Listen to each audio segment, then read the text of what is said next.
Hi, how are you today?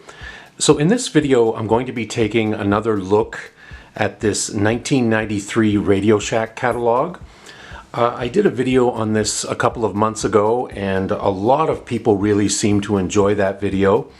So I decided to take another look. In that particular video, I focused more on, there was one particular page in the Radio Shack catalog that was typically my favorite page, and it had to do with cassette accessories.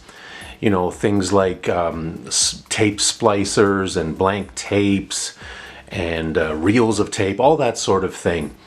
So today I'm going to be taking another look. I've earmarked a few more pages in this 1993 catalog, and it's really amazing to think about it. You know, 1993, so that was 32 years ago. And a lot has certainly changed, and it's amazing because I find these catalogs are almost like time machines, and when you look at them you can really see what was popular at the time. And it's also really interesting to look at some of the prices. It's really fascinating to me. Okay, so we'll begin. So again, I just picked some random pages that I thought were especially interesting. And here we have some VCRs, and you see it says high quality VCRs. Yeah, and there's a few of them here. There's a Genexa one, and Genexa was one of the in-house brands of Radio Shack. Of course, most people remember Realistic. That was another popular in-house brand, but they also had Genexa. So this Genexa VCR was brand new in 1993. You could see it was selling for $369.95. And something I find really interesting down here on the bottom left, we have this Memorex little portable television, and it's a 5-inch color TV, and it has a built-in 8mm VCR, so it could play like 8mm tapes. And I'm sure at the time that would have been state-of-the-art, and even I'd love to find one of these in a secondhand store. I think it would be a lot of fun to own. But yeah, so we have various other VCRs. We see this one, this Memorex one, for $600. Yeah, it'd be interesting to look that up in an inflation calculator and see, because I'm sure $600 back in those days, in today's money, would be well over $1,000. So it's really fascinating to see all the various prices. So we'll move forward, and here's another page that I thought was really awesome. Stereos, yeah, of course. I mean, I grew up at a time where stereo systems were really important for people, especially for younger people, but for many people, that's how they listened to their music. Again, this was long before streaming. We have this mini stereo from Genexa, which is selling for $799.95. We have a smaller version selling for $299.95.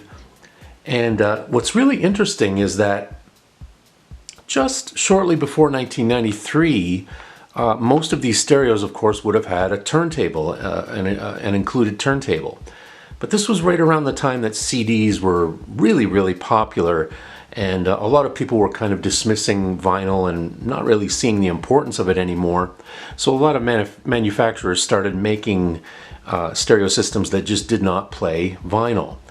We have another one over here for $499.95, as well as this Genexa one also for $499.95. And I love the little graphic here of the man and the woman listening to the stereo. They've definitely got the 1993 hairstyles going on. Okay, so let's move ahead.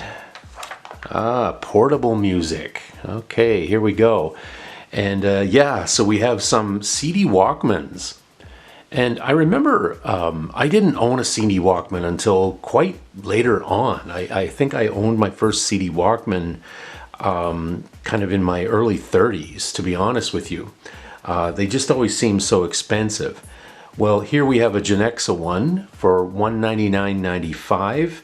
And it's really interesting how a lot of the early CD Walkmans were more square shaped, as you can see here in this ad. Later on, they started to be more kind of this semicircular shape. but the early ones were quite square. And we also have some little portable music players over here, boom boxes, very small little boom boxes. We have a realistic one for $49.95 and some even smaller ones over here. And here we have one that has a double tape recorder. Okay, so here we have some pages with clock radios on them.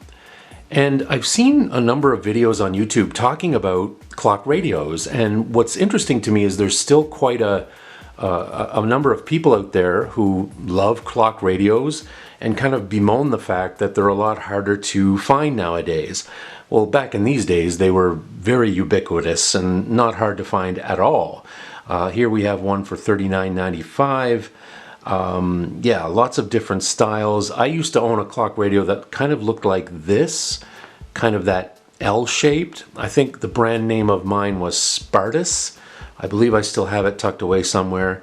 But eventually you would have clock radios that would enable you to put cassettes in them. Yeah, like this one up here has a cassette player in it. And I believe that you could set it to wake you up to the sound of the cassette rather than just the radio. But yeah, and of course many of us remember that famous snooze button. It was always so easy to hit the snooze button. But we've got a lot of different makes and models. Over here we have one from Sony. And what's funny enough, I think not that long ago I saw a Sony one, a much more recent one, that kind of looked to be the same style. Yeah, clock radios. And here we have some musical equipment. Various little home keyboards, some karaoke machines. Yeah, a little bit of everything. And I will mention, there's this keyboard right here was called the Realistic Rap Master. And I own this one, and I still own it.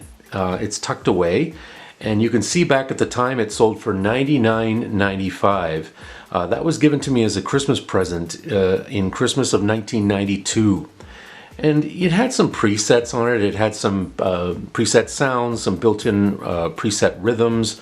You couldn't do any programming. There wasn't any kind of memory.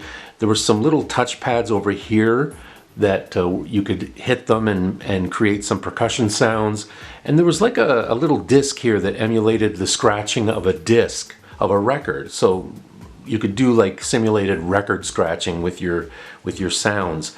And there was also a built-in voice effector. So there was a little jack on the back and you could plug a little microphone into it. It actually came with the microphone, and you could change how your voice sounded, basically the pitch.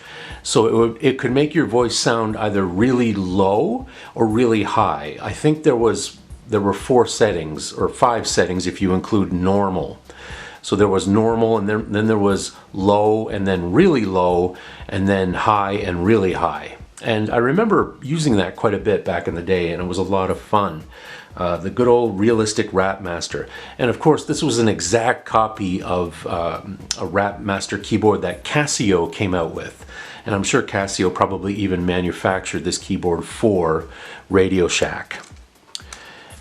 And moving ahead, okay, so now we have some PA and DJ equipment. I used to love this stuff.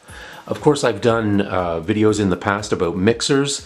This mixer in particular I did own, and I still own. It was the smallest mixer that Realistic sold, a very simple little mixer. I remember friends of mine who had this one, and what was funny was even in 1993, on the actual body of the mixer, it said stereo disco mixer. And even at that time, we used to chuckle about that, you know, the word disco seemed pretty outdated, and it was funny that they were still using it on this mixer in 1993.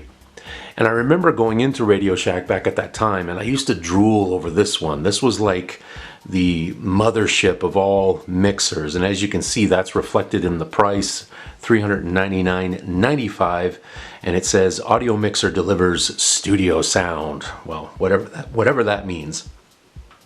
But yeah, I remember that being a really awesome mixer that I wanted to own someday. And over here we have some some amplifiers, some PA amplifiers. I have done a video in the past on this particular amplifier right here. Please go check that out.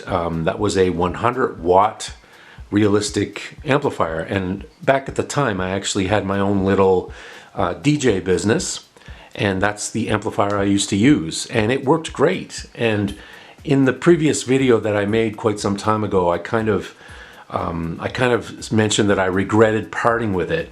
I kind of had to part with it. There was one point in my younger days where I was hard up for cash, and I remember selling it, and yeah, but certainly I still wish I had that. But who knows, if I ever stumble upon that in a secondhand store and it's still in good working condition, I'd probably pick it up. And finally, let's have a look. So various computer accessories, and it's really neat to look at all these different computer accessories. Of course, the main storage format at that time, the main memory format, was computer diskettes. And I've done a few videos about computer diskettes here on this channel. And they have a sort of a chart showing all the different types and brands of floppy diskettes that they have and the different prices. There was one where it was a package of 10, each one being 1.44 megabytes, and that 10 pack cost $29.95. And really, if you think about it, for 1993, that was quite a fair amount of money for floppy diskettes. They seem so out of date and so antiquated today, but again, at the time, that was the accepted format and the popular format. And we also have some word processors over here. Okay, so portable processing, $4.99. Yeah, and we also have an ultra slim notebook for $3.99, and they were still selling typewriters at that time. We have a Smith Corona with a word eraser for $169.95. We have one with a French-English dictionary. That's pretty cool, $199.95. So again, it's really fascinating to look at the technology that was really prevalent and really popular at the time. I love looking at old catalogs like this. There's still many, many more pages in here that really are fascinating. And if there's enough interest, if any of you would like to see more videos like this, kind of focusing on this catalog, I'd be more than happy to make some more videos in the future. And hopefully I'll be able to get my hands on some other Radio Shack catalogs from the past. I spend a lot of time in secondhand shops and thrift shops, and you never know what you're going to come across. You know, and there's actually a store here in my hometown that sells a lot of old magazines, and they also have old catalogs from time to time. So I'm really going to keep my eye open, and hopefully I'll be able to stumble upon some other old Radio Shack catalogs. So thank you very much for watching. Always a pleasure to share the memories with you. Please feel free to leave a comment, give us a thumbs up, and if you haven't already subscribed, please do. It's always greatly appreciated. And please feel free to subscribe, and I hope you can join us again next time. We'll see you again. Take care. Bye-bye.